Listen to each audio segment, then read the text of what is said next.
In the final days of World War I, as the guns began to fall silent, a far deadlier enemy was just beginning to rise. It didn't march with armies, it didn't fly flags, it moved silently, invisibly, from breath to breath. The year was 1918. Soldiers were returning home, believing the worst was over. But unknowingly, they carried something far more dangerous than war: a virus.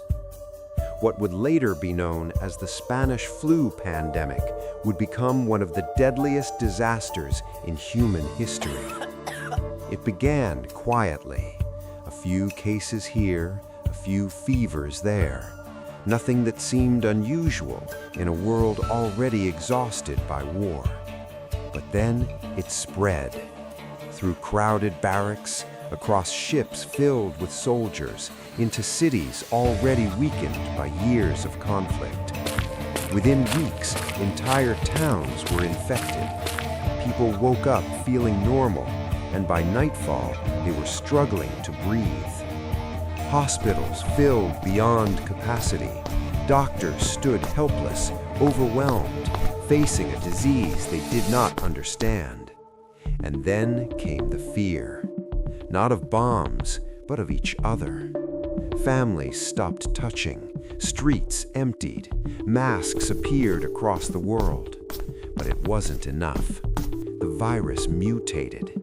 The second wave was deadlier, stronger, faster. Young, healthy adults, those who had survived the war, began to die in shocking numbers. Some collapsed in the streets, others suffocated in their beds, their lungs filled with fluid. Entire households vanished within days. Mass graves were dug, coffins ran out.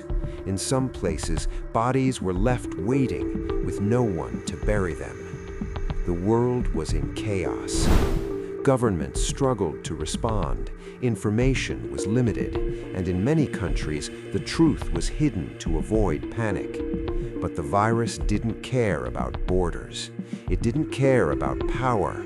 It didn't care about war or peace. It kept spreading, from Europe to America, to Asia, to the farthest corners of the earth. No place was safe. By 1919, the world had changed. More people had died from the flu than from the war itself. An invisible enemy had done what armies could not.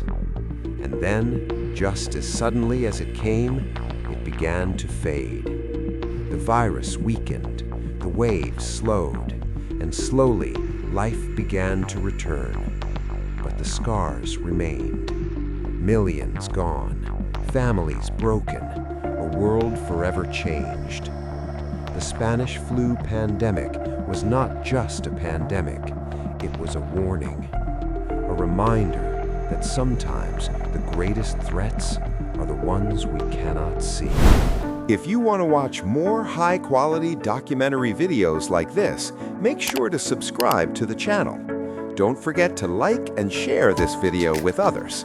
We'll meet again in the next video. Until then, take care, stay happy, and stay healthy.